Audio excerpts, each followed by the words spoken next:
तर या ठिकाणी आपण हे 2 वाक्य इंग्रजीमध्ये बनवणार आहोत अतिशय सोप्या पद्धतीने. पहिलं वाक्य आहे हा कप आहे, दुसरं वाक्य आहे तो कप आहे.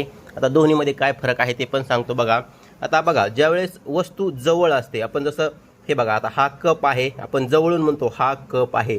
परंतु ज्यावेळेस हाच कप आपण असा दूर ठेवतो आणि हात असं बोटाने दाखवतो आणि म्हणतो तो कप आहे, मग इंग्रजीमध्ये कसं बोलायचं की हा कप आहे आणि तो कप आहे? पहा, तर अगोदर आपली जी टेक्निक आहे ती वापरूया आपण वाक्य बनवण्याची. तर पहिल्या शब्दाला 1 क्रमांक द्यायचा, जायचं डायरेक्ट शेवटच्या शब्दाकडे, त्याला द्यायचा 2 क्रमांक आणि उलट क्रमाने क्रमांक देता यायचा आहे, इथं द्यायचं 3 क्रमांक. चला बनवूया वाक्य. आता हा साठी घ्यायचा आहे धिस, THIS, धिस.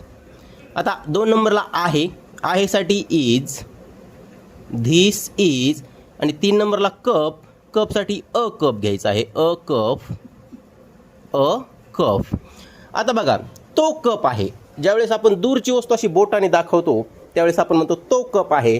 तर मग त्यावेळेस इंग्रजीमध्ये कसं बोलायचं किंवा कसं लिहायचं? तर पहा, अगोदर आपण क्रमांक देऊन घेऊया. तोला 1, शेवटी 2 आणि उलट क्रमाने शेअर करू शकता. धन्यवाद. तो साठी म्हणायचं आहे दॅट, THAT, दॅट.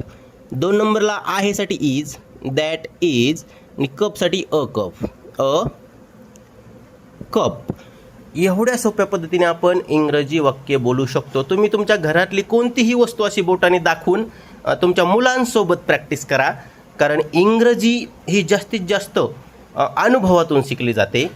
धन्यवाद.